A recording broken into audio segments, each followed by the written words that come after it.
검찰이 칼이 검찰한테만 있을까요? 검찰의 캐비넷은 검찰한테만 있을까요? 아마 윤석열이 김건희한테도 한테도 있겠죠. 자, 그러면 윤석열, 김건희가 갖고 있는 칼이 더 셀까요? 검찰이 갖고 있는 칼이 더 셀까요? 저는 그거보다는 네. 어떤 칼이 더 센지에 대한 것보다는 네.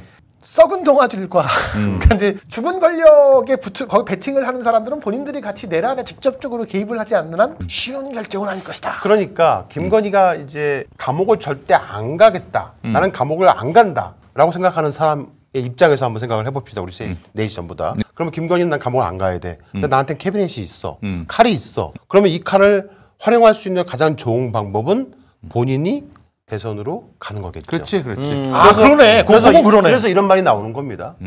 자, 이게 밖글이 돌고 있는데요. 출마 결심했다. 굳혔다. 참모그룹과 숙고에 들어갔다. 이런 말이 나올 수밖에 없는 거거든요. 네. 실제로. 아니, 사실 김건희의 활로는 이거밖에 없어요. 네. 예. 김건희가 살 수 있는 방법은 통합 후보를 내세우거나 그러니까 이제 아까 말씀드린 것처럼 보수도 결국에는 이제 이합 집산할 수밖에 없는 상황이라서 극우 집단하고 참보수 집단하고 갈라질 것이다 이런 말이 나옵니다. 국민의힘 내부에서도 우리는 이번 대선에 후보를 내지 말자라는 말이 나오고 있거든요.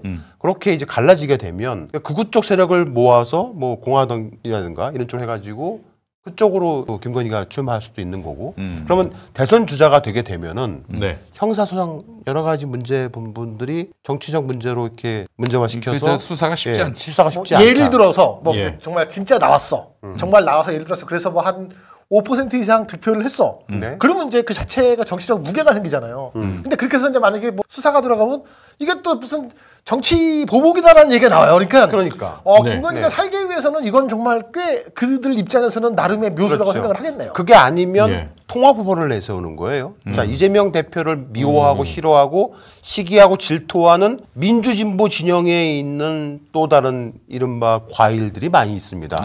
그 과일들이 그래, 애들이 여권 후보 내지 마. 우리랑 같이 세력을 합치자 해가지고 새로운 후보를 내세워서 이재명 대표에게 대항하는 거죠.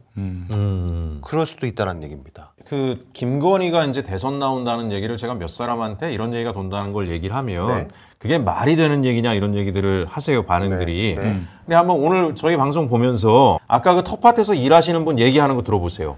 그리고 광화문 태극기 집회 가서 거기 나와 계신 분들하고 대화 한 30초만 해보면 네. 아, 김건희가 나온다고 판단할 수 있겠구나. 더더군다나 네. 뭐 정광훈 목사 이런 분은 아마 저게 내부적으로 합의가 되면은 나와서 광장에서 그럴 거예요. 간밤에 기도 중에 하나님께서 내게 말씀하셨다. 김건희를 대통령을 만들라고 또 이럴 거 아닙니까? 그죠? 그렇죠. 예. 쟤네들은 그러고도 남을 사람들이라고 하는 걸 전제로 하고 우리가 전략을 세워야죠. 그래야. 자, 보십시오. 국민의힘 지지도가 안 떨어져요. 지금 현재 국민의힘은 내란 공범 정당인데 민주당은 거의 오차 범위 내에서 왔다 갔다 하고 있습니다.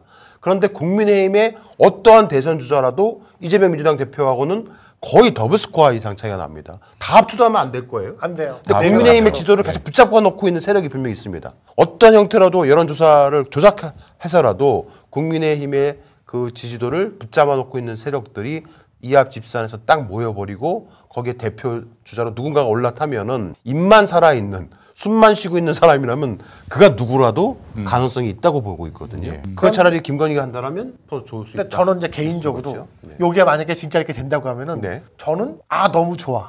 너무 좋아. 네, 두 가지 측면에서 너무 좋아. 예. 첫 번째로는 사실 우리가 걱정하는 거는 이 일제강점기의 부역자 후손들이 독재 정권을 타고 오면서 여러 뭐 구구 뭐 교회 다 모든 지금의 이제 이 유구한 역사를 갖고 있는 국민의힘이 네.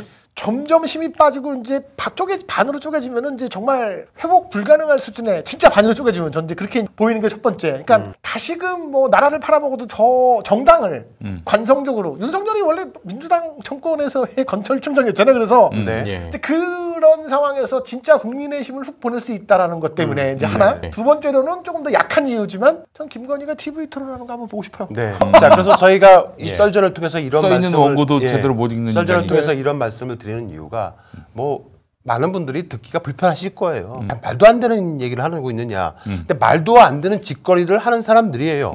개엄을 누가 할 거라고 생각했겠습니까? 네. 말도 안 되는 일을 벌이는 집단이기 때문에 말씀을 드린 겁니다. 돈줄을 끊어야 합니다. 돈줄을 끊으면 절대 이 못 나오죠. 계획은 꿈도 못 꾸지, 꿈도. 무산이 됩니다. 예. 그래서 김충식을 수사해야 되고 김충식을 잡아야 합니다. 제가 그 얘기를 하고 싶어서 이런 말씀을 드린 거고요. 만약에 사실- TV 토론 나와서 네. 상대방 예. 상대방 후보 예를 들어서 뭐 한동훈이건 아니면 뭐 이재명 대표 얼굴 보면서 제가 좀 이렇게 저 웬만한 무당보다 더 잘 보거든요. 그래서 그것도 얘기하고 네. 있으면 네. 야 정말 정치가 코미디가 되는 것도 순식간이겠네요. 그러니까 이제 우리가 네.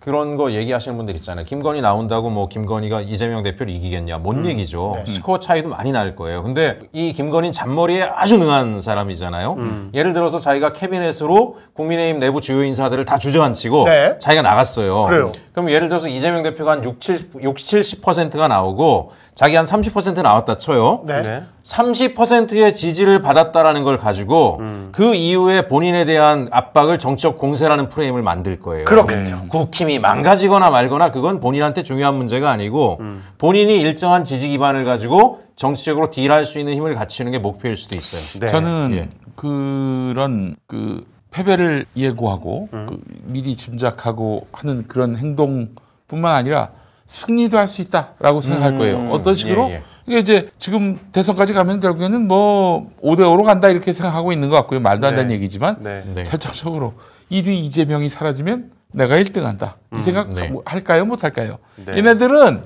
10,000명을 죽이려고 했던 미친놈들이에요.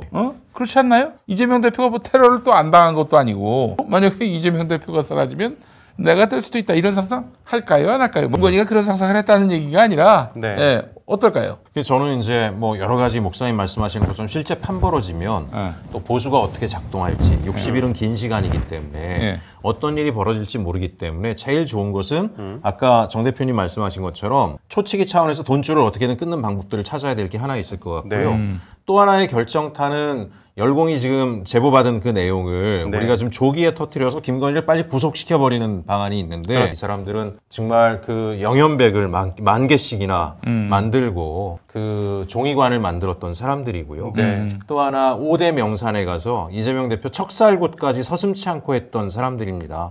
아직도 저 사람들에게 돈이 있고 아직도 저 사람들에게 세력이 있습니다. 네. 어떤 짓을 앞으로 할지도 모르기 때문에 긴장감을 가지고 철저히 대비해서 정말 완벽한 승리를 할 때까지 네. 다 같이 뛰어야 되지 않을까 생각합니다. 네. 김영민 사님.